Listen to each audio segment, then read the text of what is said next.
welcome back to the Wild Thoughts Pod. I'm your co-host, Afi. And I'm your co-host, Kat. And we're back with another episode. So today's topic is going to be about movies that have impacted history in a positive way or just in general as well. And just sending a message and just making history. Yeah, impacting society. Could be TV shows too. Exactly. We have a little mix. Okay, so let's get into the question of the week. We haven't done this in a little... like a hot minute. Yeah, true. So we asked you guys, what movies or TV shows do you think have impacted society in a positive way?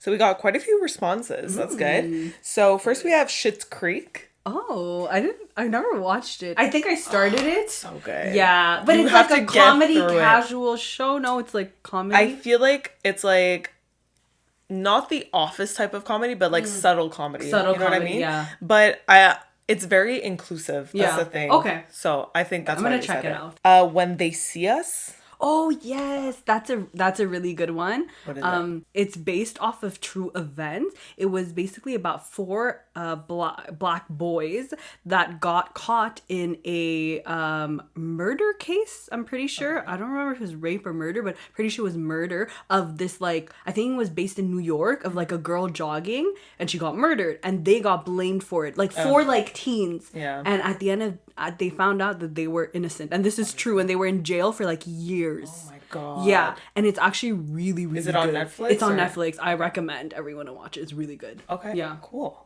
Okay, Black Panther, which we're going to talk about this later. Orange is the New Black. So that's good because there was a lot of, I feel like that was the first TV show. I don't want to say push, but like, I feel like it was one of Netflix's big shows that got popular. Exactly. You know, like in the but beginning. it also normalized like sexual orientation, a lot of not normalizing, but like brought to life like police brutality and all of that stuff. So it kind of touched upon multiple things that are happening and still happen, but which sucked. Moonlight, which we're also going to talk about.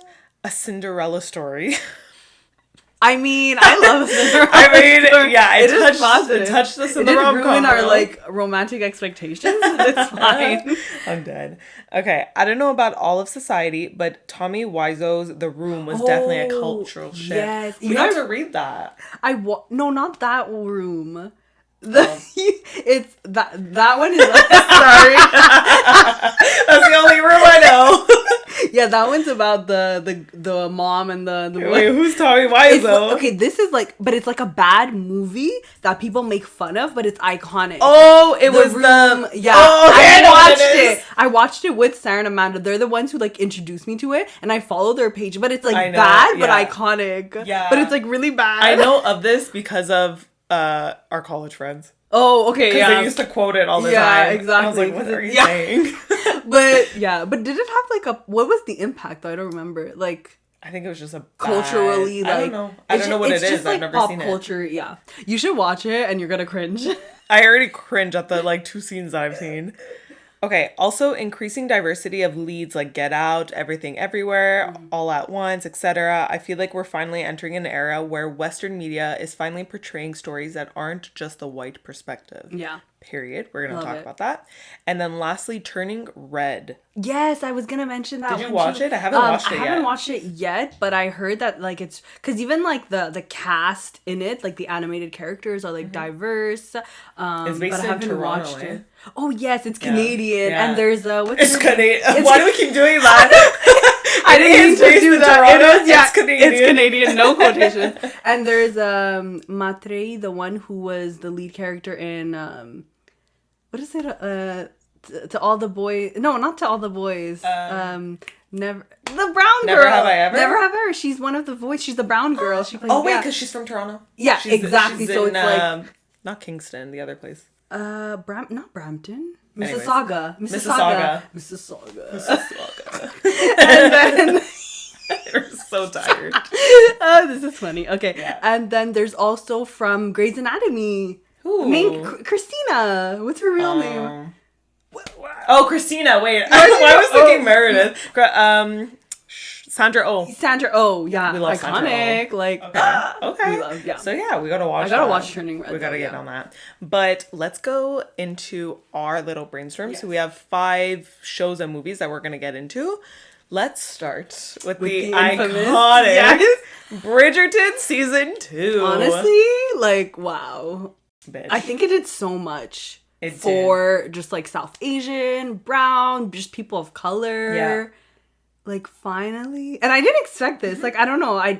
Well, in the books, obviously, it's not. It's white. It's all white people. Yeah, exactly. So it's really cool how they like twisted it. And it's Shonda Rhimes, who's a black woman and creator of Grey's Anatomy also. So it's like, yeah, Shonda Land, you know her, she's a millionaire. She's a billionaire. Billionaire, yeah, not, whoa, oops. Correct yourself. I didn't want to insult you, Shonda. But yeah, I think it did a lot. Like, I think I even mentioned, I think we spoke about it on the podcast before when Bridgerton. Yeah. It took me so long to get over the show because it was so good. Like, I was like, I told Catherine, like, I was sad after it was over. And I think it's like, I don't want to speak for you, but I feel like we don't see a lot of brown people at the center the Western, exactly, of mainstream TV. Yeah, you know what they're I mean? always like the side character. Exactly. Like, now you see them more as a side. And now when I watch movies or shows, because let's say they are being more inclusive in the cast, but they're never the main character. Let's say it's a rom-com or like a coming of age movie. Yeah. And then I picture, I'm like, why didn't they make like her the leading lady? Or like, what if it was like, how would it look like if it was her? You know? Yeah. I feel like I also just want to give an honorable mention, because now that you say that, the Mindy Project. Oh, yes. Miss Mindy Kaling. She's doing wonders. She is,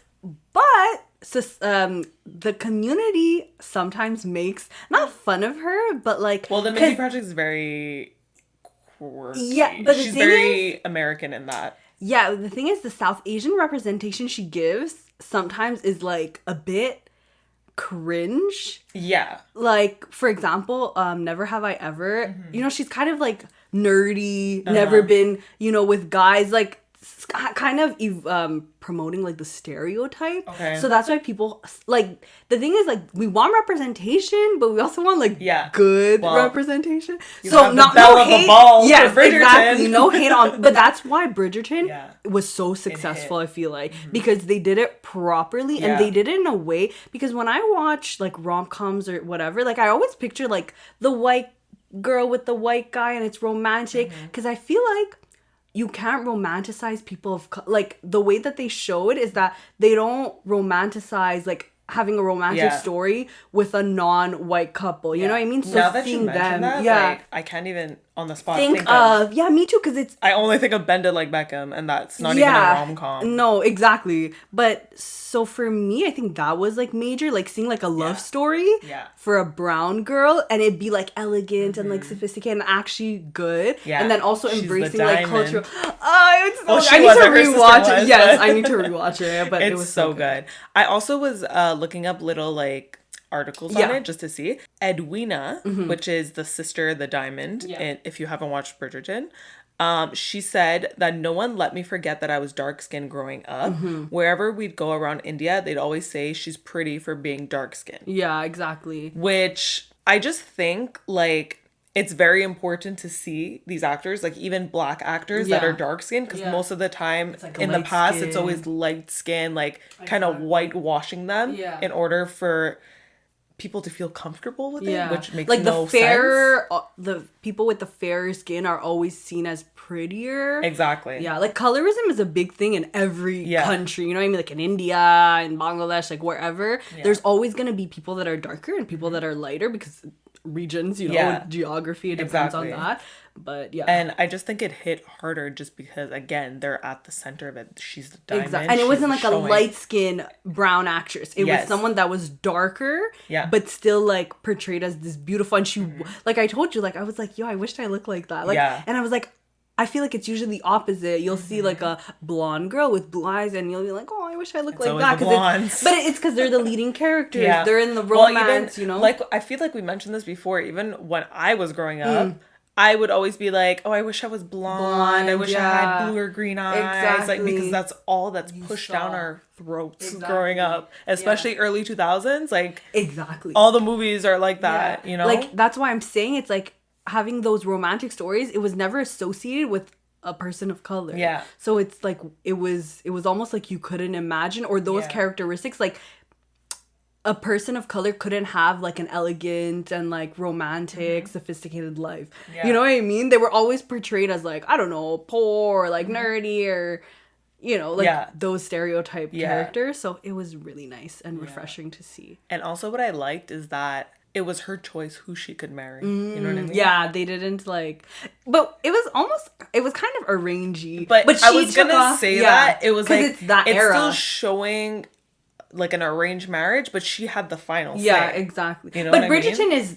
That's the air, like the way that even the season before it was kind of... Well, it wasn't arranged because she ended up finding someone, but the point was... But she was being courted so she was the one that could choose. Yeah, exactly. That's true. I saw them say in the article that it seamlessly integrated South Asian culture. Exactly. So what I like from my point of view is like, I didn't know what a traditional like Indian or South Asian is. Is that the typical? Yeah. Okay. You mean like the... Can you say just South... Is that like a South Asian wedding or is that an Indian wedding? I mean, they're similar. So you can say South Asian. They're Indian though. So I think some things are a bit different from like different South Asian communities. So, but theirs was Indian. Yeah. So like from my point of view, I've never seen that. So that was like really cool to see. Like they were painting her. I'm trying to remember. Oh, it's been a while. The henna?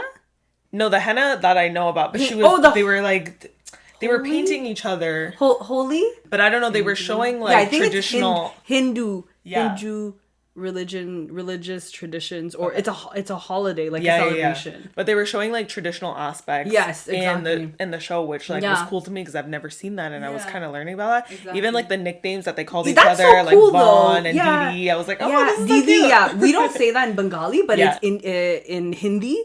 Didi means sister. So it was so cute. It was cute. So like, what from your perspective, like, how did that feel? It felt really good because I recognized it. I was like, oh, like mixing, because like you'll see that in Bollywood movies, obviously, because they're Indian movies, but you won't see that in like Western. So like seeing that mixed together in a super, super like mainstream show, and not even coming from a South Asian like producer, director, whatever, creator, like Shonda's not South Asian, but it was really nice to see that they integrated that. And there was even like I think she was having like chai, like tea, and she put like Indian spices in it, because like a lot of South Asian people will do that. And even the hair, like she was putting oil, which is something it was nice to like, because I feel like those are some things people were ashamed of, because it was like, you know, oily hair, and people will associate with like dirty, but in India it's very common in Bangladesh to like oil your hair, you know. It just that's what they do. There was some, I feel like, was there anything else? Her jewelry. The jewelry, at the wedding, a lot of people were talking about that. And I don't know, it was just a lot of positive representation, and it's like you even said, like, you learn things, you know, so just cool, because not everyone's aware of that. So being exposed to that, and the more you're exposed, the more it becomes like normal and beautiful. So it's like really nice. Yeah. Okay, I loved it. Oh yeah, someone on TikTok was saying that like when they were watching the show, they noticed that like no one was surprised by their beauty. They were like accepted, like, exactly. It wasn't like, oh, you're beautiful. Like no. Even them coming from India, no one was like questioning anything in the show itself too. They were just like, okay, which I really like too. Like I was like, oh, they're not looking at it as like outsiders. Exactly. And they were like, just to see them, like Afi was saying, see such a passionate love for their culture as a whole, themselves as a person, like the expectations were there. They didn't, they like, the love story wasn't belittled because they weren't two white people. I think the love story was amazing. like I'm sorry, but I forgot about season 1 after that, and I was rewatching. I was like, season 1, what? Like, no, I need to rewatch it. So good. Happy. Wall, you're the bane of my existence. Stop. And the object of I'm sweating. Don't do that. I was like, what did I do that? That scene was so intense. Bro. Remember I told you it was like building up, like it was really slow, and then it was like teasing us. It was a hella slow burn, to the point where I was like, oh my god, I was like kind of like bored of it. Same. I was like, when are they gonna kiss? As soon as the heat started, bitch. When they had sex outside. Oh my god. I also like that, like, the older sister, she was kind of fighting marriage, like, because I feel like it's in India, it's like, oh, you get married, and well, now it's different, obviously, but a lot of times, but she was kind of like, no, like, I'm gonna do my own thing. Exactly. Yes, we love. Yes, we love. Okay, let's move on to the next one. So we have Crazy Rich Asians. Classic. I love this movie. You love it. I watched it in theaters. I loved it. So good. You didn't watch it in theaters? No, I didn't. Oh, okay. One of my favorite movies, honestly. I know it kind of gets hate sometimes though. Really? Because For what? I think sometimes I don't want to speak for the Asian culture, but I think the culture community. Yeah. But I think some parts of the movie was a little stereotypical. Oh yeah, like a bit inaccurate or like not super like pushing. I don't know if it was stereotypes or pushing like, okay, maybe this is how they used to be, but this is not how they are now. Like, maybe they generalized it. Yeah. But I think it's just because they were trying to show like I feel like they were trying to spit out all types of Asian traditions and cultures and all that stuff. But this gave the Asian community a huge step. Yeah, it was like an all Asian cast. Yeah, a huge step into Hollywood basically. Yeah. And like it was like the first big like blockbuster Asian movie that was mainstream. And I saw in an article that it said it was the first movie since 25 years ago that had a predominantly Asian cast for a big budget Hollywood movie. That's great. What was the last one? I don't know.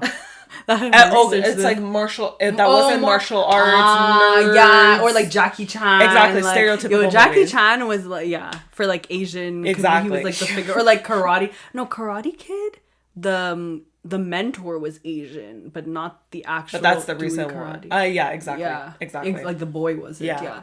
That's crazy. Yeah, so that was huge. Apparently, when the writer was approached for the movie, they asked if they could change Rachel Chu's character to a white character Who's instead. the girl that's getting engaged? Yeah. Who's the lead? Yeah. To a white character instead. Why does always one person, like, can't we just have... So then the writer was like, this is in quotes, I think it was a request born out of sheer ignorance about the project, and it was very a knee-jerk reaction that was indicative of how Hollywood saw its industry, how they felt movies needed to be made, and how they felt a movie with all Asians would just never work. Like, even the romanticism thing aspect, like, I feel like if there's not one white character or something like that, like in Bridgerton there was Anthony, the guy, but I feel like still they emphasized the Indian part more, so it worked. But yeah, so I feel like there's always a need for like, because that's what they think that like, you know, having a female white lead might portray more like romantic vibes. But it was like I was saying before, where it's like Hollywood thinks they need to have white characters just for people to feel comfortable, like relatability. Normal. That's what I was thinking, like for the audience to relate. But it's like you're relating to the character, not their physical appearance. Exactly. Why do they? Can't you have the emotions that they have if you're all human? Which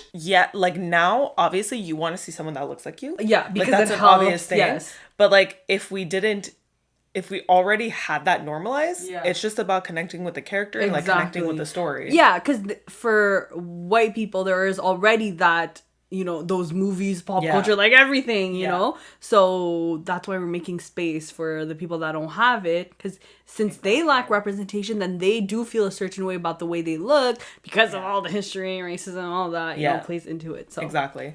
And one huge thing about this movie is like, they didn't really focus on them as Asians. Yeah. They focused on their individual lives, their individual dreams. They all had stories. Like, remember their sister with the husband?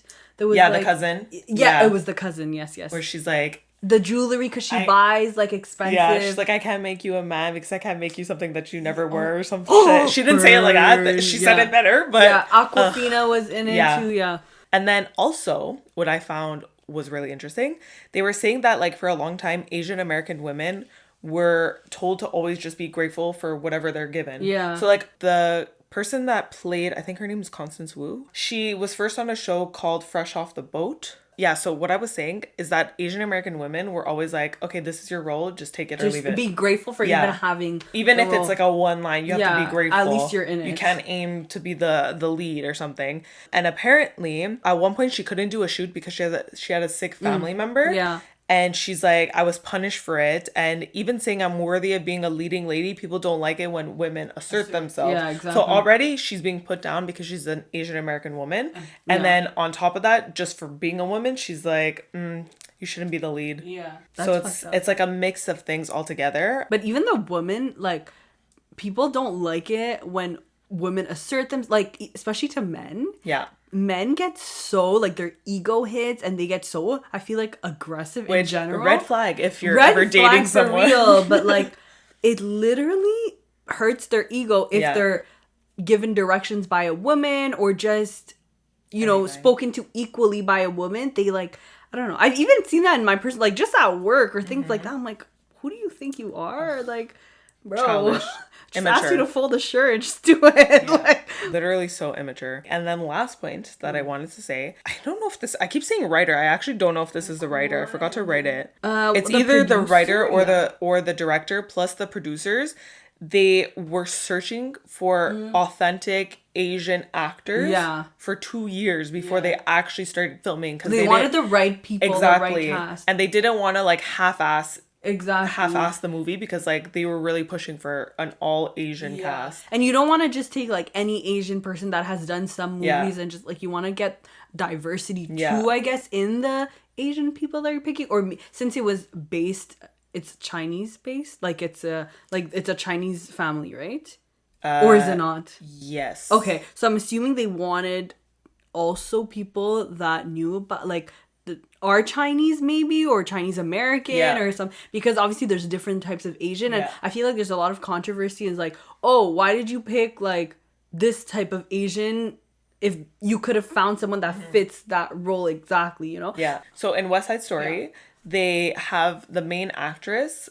She's supposed to be a Puerto Rican woman. Yeah. They did not get a Puerto Rican actress. Like, don't tell me you couldn't find. Which, I'm sorry, there's a lot of Puerto Rican actresses out there that you easily could have found. But that's why people get angry, because it's like you're putting us in the same boat when we just because we're from the same continent or whatever, when we have different features, we have different things of doing things, even though we may like have similarities, we're not the same. You know what I mean? So I feel like portrayal of that is important, because then it's hard for someone to embody the character and like be truthful to it, and the audience won't connect to it. Because now like people are super like self-aware, super just more, I guess, educated about those things, so they're gonna catch on, and then your movie's gonna flop. But then scandal. Big flop. Big scandal. Even on Disney Channel there was, I forgot the name of the show, but basically the character is supposed to be Indian.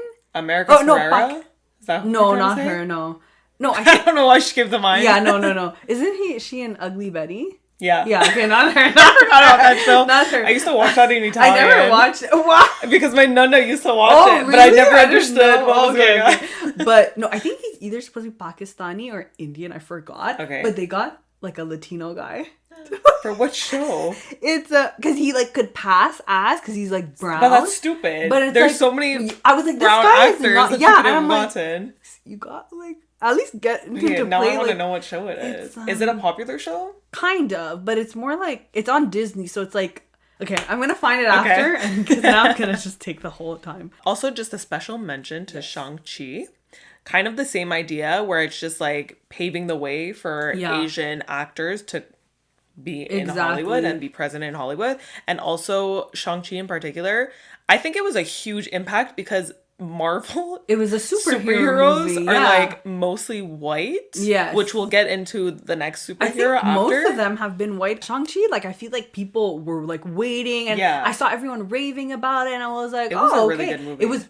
You watched it? Yeah, I loved it. Yeah. Like me too. I watched it twice. I watched it with my cousin. I was like, how have I not? It was so good, and like the fact that they like. The expectations were so high, even though it wasn't like a white cast or it was really good, and that allows you to see that anybody can play a superhero, so we should have diversity. Yeah, and it's also like this is kind of cheesy to say, but like kids that watch this movie and that if they look like the actors that they will it will inspire them. They're gonna be like, oh my god, an Asian superhero. They're gonna be like, I can be a superhero too.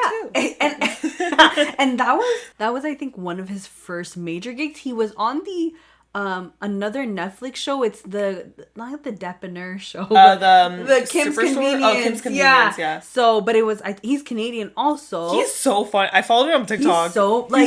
He's so funny. He hosted the Juno Awards. I think. My god, I'm dead. No, I don't watch the Juno Awards. No one watches the Juno Awards. But I saw him host it. But it's like it was a big deal because he wasn't that known, and I feel like they're taking their casting seriously, and it's not as internal. Yeah. Like, hey, he was on Selling Sunset. Yes, with Chriselle. I was like, who is this man? Because I hadn't watched Shang-Chi yet. So I was like, And then they were like, like he was being funny or like they were flirting. I don't know. I was like, okay. Yeah, and I was like, okay, millionaire. Like, it was Shang-Chi was really good, and I think it definitely made history. Agreed. And it used also like Asian like stories, like legends, I guess, like the fictional parts of it, obviously, but it was really good. Speaking of superheroes, let's get into Black Panther. I've never watched it yet. You're joking. No, I don't know why. I'm gonna watch it. It's on Disney, right? Oh, man. I don't know why. Man. Guys, this is the thing with me. I always hop on like not the trends, but the things that are in like late. I don't know why. Okay, well it's a really good movie. I know. Okay. We're gonna so oh no. But like I haven't watched it. I know it's really, and Rip his name I forgot. You just made me forget just by saying that. Sorry. Oh my god. Okay, so I'll take the lead on this since I watched it. I need to watch it. So obviously because it was a Black superhero, it really gave the Black community pride, and like again, they can identify with a huge hero in the Marvel industry, and Marvel is like worldwide known. Yeah. You know what I mean? Yeah, exactly. So it was like, it's nice to see a superhero that looks like you, and just like, again, it gives you like confidence in yourself. Yeah, they paved the way for Shang-Chi after. Period. No, but seriously. Yeah, they did. It was iconic. I think that was like really big. Yeah. Yeah. Also, I was reading that apparently it changed the world for blockbusters because it showed that you can have an all Black cast in a huge Hollywood movie and be successful. And people will show up to see it. Because and I don't know why you guys think otherwise. Exactly. But again, that's why we were saying before, Hollywood thinks you need white people in a movie just but even white people will go watch Black Panther. If the movie's good, it's good. If you're a good actor, you're a good actor. Like, what does it matter? Period. But I mean, it did matter the race in terms of like making history. But we're saying like because of opportunity wise, but it doesn't affect the quality of the movie. Like, you go Black Panther. I'm sorry, but I will watch it when I get home. Also, it was saying how it was notable for highlighting Afrofuturism to mainstream audience. So it's the cultural movement that integrates the progression of technology with the evolving African diaspora. What's diaspora? What the fuck? We're not good with words, guys. But yeah, I think it's like it was so important because often associate Africa with poverty. Yes, that's what I was reading. So like seeing futuristic and technology like evolve. It's huge in the Black because community. It's like... Yeah, exactly. You're not like looking down on them because you're like, oh, all of Africa's poor. No, exactly. I think people just have like that and they associate all of Africa with just Black people, but Africa's a whole continent, but still.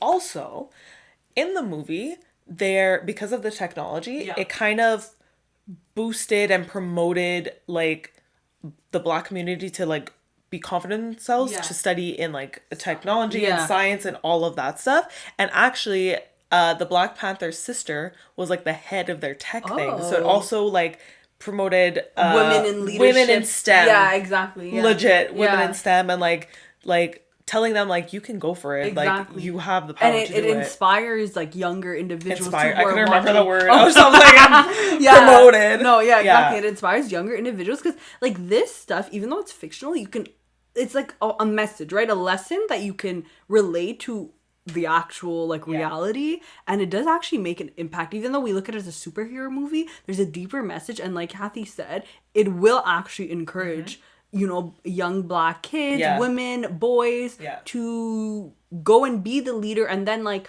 I don't know, become the CEO of the company or like a really high executive role, which is what we need in order to stop like the whole circle. Yeah. And also the actress that plays the sister, she's become an advocate to like encourage young Black women to go in.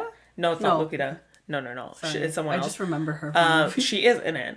Michael B. Jordan. Yes, Michael B. Jordan is in it. But she's been an advocate to encourage Black women to study in STEM, and like has spoken out about it and like tried to like encourage them applying, because I feel like a lot of the time it's probably mainly male dominated. It's male dominated, but it's also like white male dominated. And like a lot of nepotism, especially to get into like high end, high-end, popular universities and colleges. Yeah, like reputable. You need a reference, like you need an exactly. Type of thing, or you need money, you know? So, yeah. Okay, so really quickly, just want to mention the movie Get Out. Yeah. An incredible movie. Yeah. I think it was so creepy because it's also realistic. Yes. That's how I think it came out with like the high of police brutality and everything going on. Yeah. Which was even more scarier. Of an impact. And exactly. And just, I think also like, you know, when he got stopped by the cops for being like racial profiling and all of that. But then there's so many deeper issues, and as the movie progresses, you see those. But it's literally like there's this quote where like art represents culture and like reality, and you see that through, even though it's supposed to be fictional, it's like it's maybe doesn't go to that extreme in terms of like hypnotizing and like you know, but black people do die for no reason. And when he goes to meet like the girlfriend's family and they're being all nice, and then at the end of the day like they just want to kill him to get his genetics. Like, that was so... I did not expect the ending. And I was like... It was a huge twist. But the reason why so many people liked it is because it brought a modern twist to slavery to say that it's still happening. Yes, because all of their workers were black workers. Exactly. Remember when he ran? That literally traumatized me. I feel that traumatized me. I was so scared. I watched it in theaters where it's like... I was so scared. You looked in the eyes like this. I'm sorry. I was so freaking scared. I couldn't. Oh my god. No, it's very... Yeah, that was really scary. Yeah. And then I was also reading that like when they were at the garden party, it was a lot of gaslighting him and like masking microaggressions. You can tell that he was uncomfy because they were like complimenting him. They were like overcompensating their microaggressions. Exactly. But the thing is, I feel like this happens a lot in reality. It's like white people will say things around a black person or let's say a person of color, and they'll think it's a compliment, but really it's like them being ignorant. Yeah. So that's why it's like you see both sides. It's like, oh, they're trying to be nice, but it's coming with a bunch of microaggressions or like assumptions about someone and their race or whatever. And then he's just like you can tell. I was like, this guy's acting so weird, but then you can see it's like. And it was also the questions that they were asking was like to see if he was a right fit for them. Yeah, but it puts like a yes, exactly. That's the creepy aspect. Yeah. But. Okay, so the next one is Hidden Figures. I love this movie. It's based on a true story. It's about 3 black women who end up working. I think they're the first 3 black women to work for NASA. It was during the NASA space race, so I don't know a lot about the space race because of not. I think it was to be like the first country to get into space. Oh, because it was against Germany. Shit, okay. Oh damn. Because Germany sent. I remember this in history. It's very sad. They sent a dog up in a rocket ship, and the dog died as like a test. Yeah. Why would you do that? And I forgot the name of the dog. It was very sad. But in the movie, they talk a lot, like you can see a lot of like segregation between like the white people and the black people, but then also like the black women. Like for example, there's a scene where one of the women is working in the NASA like office, but it's all men, it's all white men around her. She was just so intelligent that she was able to get to that point, but she was the only one, so it was very uncommon, and she had to go to the bathroom. But there's a separate section for black workers, because there were black workers, but they were like not signed. They were like janitors or like people, you know, lower class working citizens, I guess. And then she literally had to run all the way just to pee. You know what I mean? So they talk a lot about just like the racial system and like oppression in the system. But then also the movie portrays like black women in America really well, because it doesn't stereotype them, because I feel like usually you'll see like negative stereotypes, but in this way, the same way kind of like Bridgerton, they put them in a positive light, that like you can be really intelligent, work hard, get to the top. And like I feel like a lot of times black women are gonna be stereotyped as like hyper sexualized, or they're gonna be a character that like gets angry easily or like easily irritated. Like even, you know, Grey's Anatomy, like Bailey, like she's kind of seen as the character that's always like loud or like screaming. Like assertive. Exactly. So like a lot of people don't like that they represented her that way because it makes it seem like just black people in general are always angry, easily irritated, or they're just super sexualized. Yeah. So in this movie, you can see that they're not using them. That's not the purpose of them. They give them like human traits, you know, that was written in one of the articles, but they just make them like normal human beings like everyone else. So which is kind of the ongoing theme with all of the movies and TV shows that we mentioned, right? Because a lot of the times people that are black or like of different races are gonna be seen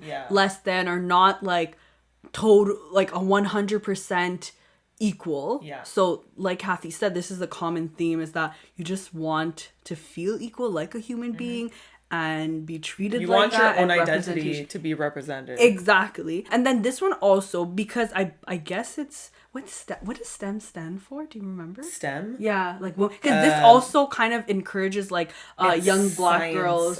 Okay, science related, but like just let me look it up actually, because I've never known.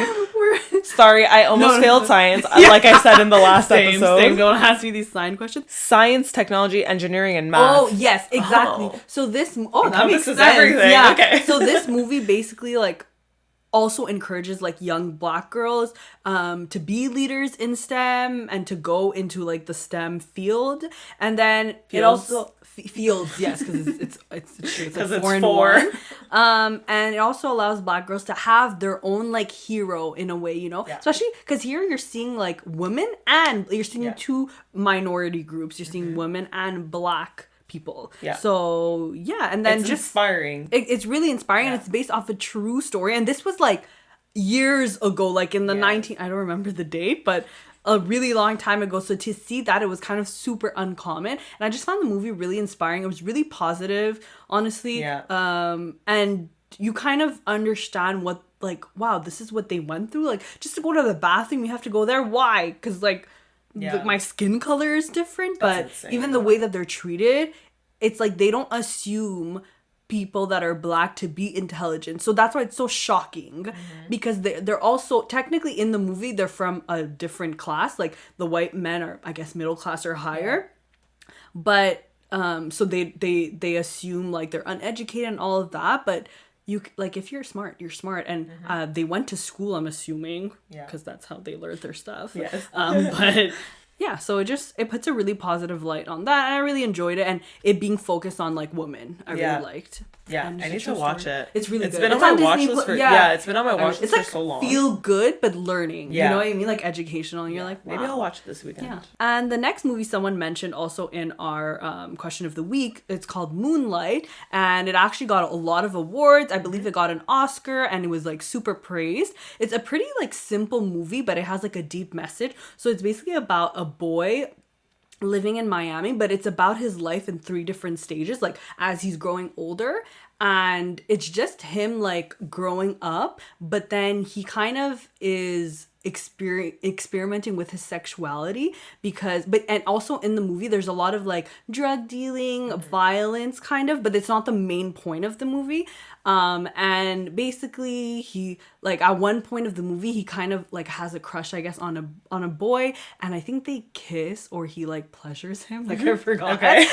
So not to go too much into detail, but it's also a very like taboo topic, because especially in his surroundings growing up, or just in the black community in general, that's not accepted. And just like later on in his life, as he's going through his life, you can see him kind of like getting to know his identity more, and he ends up like meeting the guy that he like kissed like a long time ago. So it's like a really simple movie, but it's just like going through different phases of his life and how he's dealing with like his sexuality, because they don't go into it in depth, and he's not open about it, but it talks about like the reality of being queer in the black community.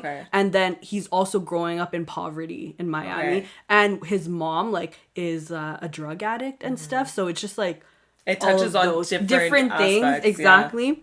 But it's also beautiful, because it's like a queer love story of a black boy. So, which you really don't see in exactly. The media, and it won awards, like but it's like beautiful, like the cinematography and everything like was really nicely done, but it's like a simple movie, like it's not like overly complicated, just like about a boy a coming of age kind of movie, exactly, but like 3 parts of his life. I guess it like gives the representation for Black men who are queer or part of the LGBTQ community and are having trouble or don't have that representation because like they have societal pressures, cultural pressures, and it's not accepted. So I feel like that's why I made like a big mark. It's a story about self-discovery and pretty much that. So I think it just like opened a door just like the other, but into a different, I guess, intersectionality, because it's talking about like being gay, but then Black also. So it's also targeting like minority groups. Yeah. So yeah.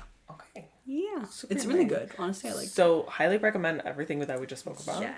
We also have other movies and stuff. So if you guys want a part 2 to this, we did a huge brainstorm. So we have other stuff that we can talk about.